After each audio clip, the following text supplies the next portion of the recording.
Assalamualaikum warahmatullahi wabarakatuh. Nama saya Rio Maulana Fatta dari Pendidikan Geografi 2017 Universitas Negeri Jakarta akan menjelaskan tentang teodolit dan kompas bidik. Oke, stay tune ya. Pertama-tama, tahu nggak sih apa itu pengertian dari kompas dan teodolit? Teodolit adalah alat ukur tanah yang digunakan untuk mengukur tinggi tanah dengan sudut mendatar dan sudut tegak. Sedangkan kompas bidik adalah kompas yang berfungsi untuk membidik atau menebak sudut pada alam atau bentangan alam yang sebenarnya, yang kemudian sudut tersebut dapat diproyeksikan pada peta. Selanjutnya, saya akan menjelaskan tentang kegunaan teodolit dan kompas.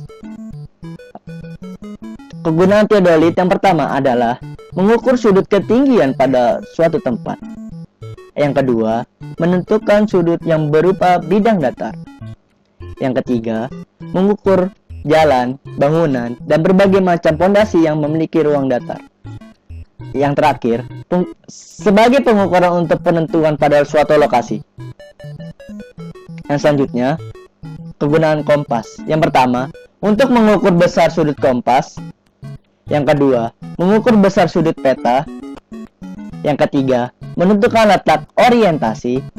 Yang terakhir, untuk mempermudah perhitungan dan pembacaan suatu peta.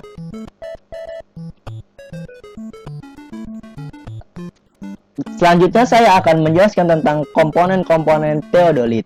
Komponen teodolit itu terdiri dari 20 komponen. Yang pertama itu ialah handle. Handle adalah sebagai pegangan ketika pesawat diangkat dari kotak alat. Yang kedua, teropong. Berfungsi untuk membidik objek pengukuran pada pengukuran poligon maupun situasi. Yang ketiga, seat battery compartment. Yang berfungsi untuk sebagai penutup tempat baterai untuk menyalakan LCD pembacaan. Yang selanjutnya, ada visir yang berfungsi untuk alat bantu bidikan kasar untuk mempercepat bidikan objek. Yang selanjutnya, ada sekrup A, B, dan C. Berfungsi untuk mengatur nivou kotak maupun nivou tabung agar tumbuh vertikal.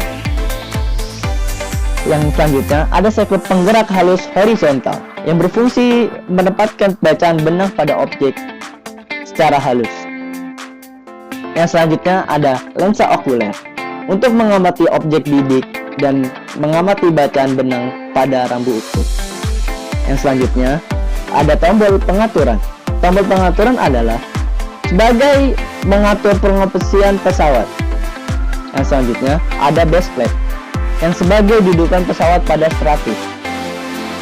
Yang selanjutnya, ada lensa objektif sebagai untuk menangkap objek yang diamati. Yang selanjutnya, ada sekrup pengunci horizontal untuk mengunci perputaran teropong arah horizontal secara halus. Yang selanjutnya, ada centering optik untuk mengecek kedudukan pesawat agar berada tepat di atas patok. Yang selanjutnya, ada screen centering optik untuk memperjelas tampilan benda yang ditangkap oleh optical plummet teleskop. Yang selanjutnya, sekrup pengatur ketajaman benang untuk memperjelas benang pada lensa yang benang atas, benang tengah, dan benang bawah pada suatu teodolit. Yang selanjutnya, sekrup pengatur fokus teropong untuk memperjelas objek yang dibidik. Yang selanjutnya, sekrup penggerak halus vertikal untuk memperjelas benang pada lensa. Yang selanjutnya, nivou tabung untuk mengetahui apakah pesawat sudah benar-benar datar. Yang selanjutnya, nivou kotak untuk mengetahui posisi pesawat benar-benar datar. Yang selanjutnya, ada LCD pembacaan berfungsi sebagai monitor untuk pembacaan hasil pengukuran. Yang selanjutnya, sekrup pengunci vertikal untuk mengunci perputaran teropong arah vertikal secara halus. Yang selanjutnya, ada kompas dan komponen-komponennya. Komponen-komponen kompas sendiri itu terdiri dari 6. Yang pertama, jarum penunjuk, magnet sebagai penunjuk arah utara, selatan, magnetis bumi, sekaligus sebagai pemutar piringan skala derajat secara otomatis.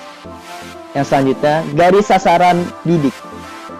Berfungsi untuk sebagai penunjuk derajat hasil bidikan dan arah mata angin. Yang selanjutnya, ada visir. Berfungsi sebagai garis pemandu kecepatan ke arah objek bidikan. Yang selanjutnya, tutup dial. Berfungsi sebagai pelindung komponen utama kompas, skala, jarum, tanda, arah mata angin. Yang selanjutnya ada kaca pembesar sebagai alat bantu untuk membaca hasil derajat bidikan dan mensejajarkan kompas dengan objek bidik. Yang terakhir ada visir, berfungsi sebagai garis pemandu ketepatan ke arah objek dan bidikan. Yang selanjutnya ada beberapa cara penggunaan teodolit dan kompas. Penggunaan teodolit yang pertama adalah letakkan pesawat di atas tripod, lalu ikat dengan baut agar pesawat terikat dengan baik di atas tripod. Kemudian, letakkan di atas patok yang telah ditentukan. Yang kedua, tancapkan salah satu kaki tripod sedangkan kaki yang lain dipegang. Kemudian, lihat paku yang di bawah menggunakan centering. Kemudian, kedua kaki tripod tersebut lalu diletakkan. Yang ketiga, pasang tripod sebaik mungkin agar posisi gelembung Nivo berada di tengah atau dalam keadaan sejajar. Yang keempat, setelah Nivo tabung berada pada posisi 90 derajat atau 270 derajat, Nivo tabung bisa ditengahkan dengan skrup. Yang terakhir, kemudian nyalakan teodolit dengan tombol power. Jadi penggunaan teodolit itu harus sangat berhati-hati, sebab teodolit ini adalah alat yang benar-benar untuk mengukur suatu jalan bangunan atau bidang datar yang secara detail. Jadi kalau misalkan kalian itu mengukur dengan teodolit, itu harus tidak bisa dengan gerasak gerusuk maupun banyak tingkah. Yang selanjutnya ada cara penggunaan kompas. Cara penggunaan kompas adalah yang pertama, buka tutup kompas dan posisikan tutupnya hingga tegak lurus. Yang kedua, tarik cincin untuk jempol. Yang ketiga, masukkan luas pertama jempol kanan Anda ke dalam cincin tersebut. Yang keempat, tunjuk sejajar dan memegang penutup yang berdiri tegak, jari-jari lain dan memegang tutup kompas. Yang kelima, lengan lurus ke depan. Yang keenam, bisa juga untuk meletakkan kompas pada tongkat statis. Yang ketujuh, dekatkan kompas dengan mata Anda.